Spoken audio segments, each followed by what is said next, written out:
Hello, thanks for stopping by and taking a look at my little video here.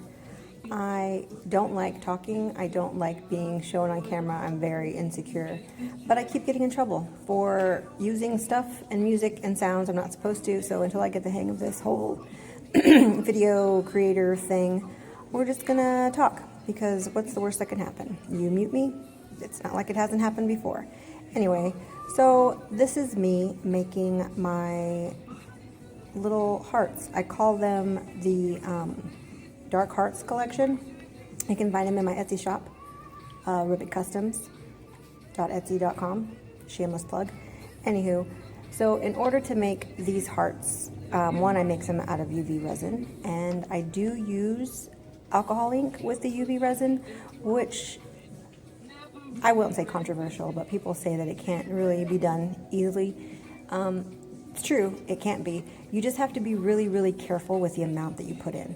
So what I usually do is I make a little cup of UV resin with like 1 or 2 drops of the color, and then I incorporate that into the resin that I'm using in the piece, because it stops me from, one, accidentally adding too much, and it gives me a little bit more control.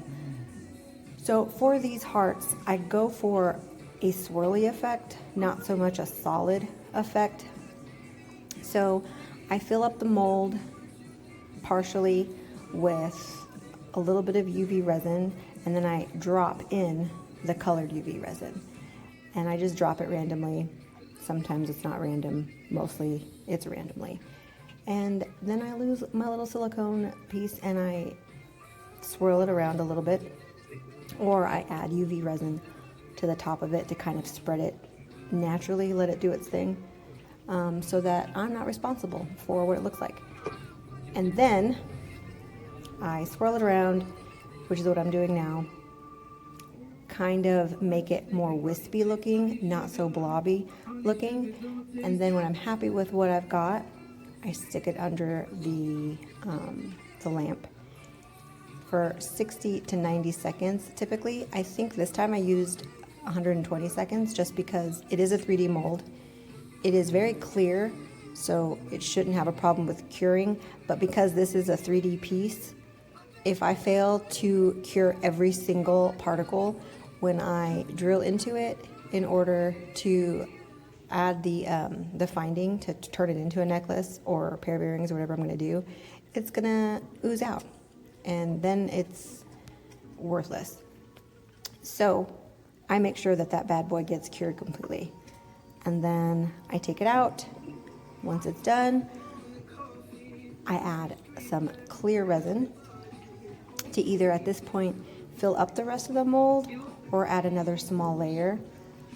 With this particular one, the red one, I'm adding the last layer. I'm just gonna spread it out, because if you've ever made dice, this is like putting a cap on a dice mold. You just have to have the two kind of meet, and you're going to get some spillage on the outside, which is flashing, so you're going to get that, and then you can just peel that off really easily. So I put the little layer on there. I'm adding a little bit of color to the ends of it right now, just because I really want there to be some color on the ends. I don't know why, I just like the way it looks. I never know why I'm doing what I'm doing as far as like colors and placements. Sometimes it is very intentional, but in pieces like this where things are just kind of swirly, it's kind of like just how I feel that day or that moment. And now I'm going to put it back in after I've added some more resin to the ends, and we're going to do the same thing with this little black guy.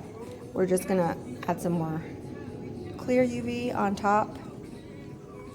My bottle is emptying, but this stuff is expensive, so you use every drop. You waste nothing. And then there I am, kind of swirling it around, doing the same thing. When I'm making pieces of jewelry, I have to make it like 6, 7, 8 dozen times before I'm happy with it, and before I get a process down that works, where I can repeat it multiple times and not mess up. So this is me and my learning how to make this efficiently way process. So I'm just like going. It's like a conveyor belt. So I can really get this going and understand how this is working and what I need to change and really get my process down. So doing the same thing, adding a little layer, adding a little bit more color in there. And again, that color is UV resin already mixed with a couple of drops of the ink, of alcohol ink, so that I can control it better. I'm using Craft Resin's low viscosity resin. It's amazing because it doesn't create, it's thin enough that it allows things to spread, but sets clear. It's amazing. And it allows bubbles to get to the surface faster. If you use a thicker resin, UV resin, bubbles will get trapped when you're curing. It's harder to control the bubbles. Although I do use Let's Resin's hard type, but this Craft resin, the low viscosity, has been my favorite. It's how I dome pieces. It's how I add thinner layers to things when I'm layering. It's just amazing. I really do love it. But anywho, same thing. Now this is the last layer of the the red heart. So I put a very small layer, made sure that it spread around, and then I put the cap on. I don't know if I have to hold the cap on there like that. It seems pretty instant when the light hits it, but just to be safe, I do it because I don't want bubbles. I've gotten this far, and if the last layer is what gives me a bubble, so upsetting. But now I'm doing the same thing with this one. So I do the last, as soon as I get that last drop out, because we are doing it. As soon as I get that drop out, I put that last little piece on there, and I take my little tool and I just even it out the very top section. So it's already over the mold essentially. I just want it to all be spread out so that there's no gaps and like empty spaces. And then I'm going to, apparently I saw a void of color and I did not like it. So we're gonna add that in there as well. And I'm going to do this with my little torch. I'm gonna do a real quick spritz. I don't recommend necessarily that you do that because it's really bad for the molds, but I'm so impatient. And you don't want to spray alcohol because that will mess with the curing process. You could just use a regular like lighter so that it's not as strong of a flame, but still it's not recommended. What's recommended is letting it kind of, the bubbles rise by themselves and being patient, but I don't have patience, so there we go. After I did that, I did put the cap on and I did the same thing, and I went ahead and let it cure. And sometimes with these pieces, when I take them out of the mold, I throw them in a clear like little medicine cup of water. I use distilled water. I don't think that you need to, but just to be safe, I do, just to make sure that it's fully cured. But I took the cap off. I am now pulling out the heart. You'll see that little pieces of flashing like I was talking about, and I just twist them off. And then I think I dropped this one in the water, but I can't remember. But I do pull off the flashing. I'm making sure, yep, that's me, dropping it in the little cup. So I drop it in there, let it continue to cure for a little while longer. I'm basically just gonna let it cure as long as the other heart's in there. And just to solidify that it's cured all the way and not sticky. And then, because, I'm in my learning phase, I just keep doing that process over and over again until I feel like I'm comfortable enough that when I get an order, I can produce that baby quickly and efficiently and not spend hours and hours making one. These ones I will end up taking to a craft fair in hopes that I completely sell out. That is very unrealistic, but that's how I think. Positive, you never know. So this is me doing the exact same thing that I was doing over and over again, which you probably don't want to see.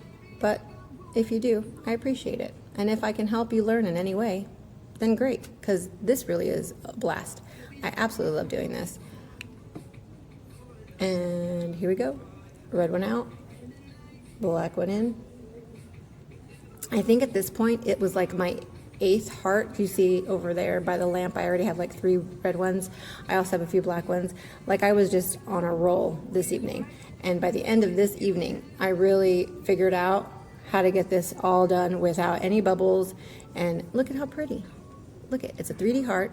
It's not completely solid red, but it's super shiny, and it's in one piece. It cured together like it was supposed to. And I just sit it over there on the side with the other hearts. Same thing with this black one. I really do love the black ones. You can really see from even afar the swirly technique on that one. And I like the color black. So there he is. Well, and that's my hearts. So if you liked watching this, subscribe and I'll do more. And tell me what I can change and how to make videos better, because I will try. But I really do hope that you loved watching, and I loved showing. And now I'm going to finish these bad boys and make them pretty, pretty necklaces. Thank you so much. Bye!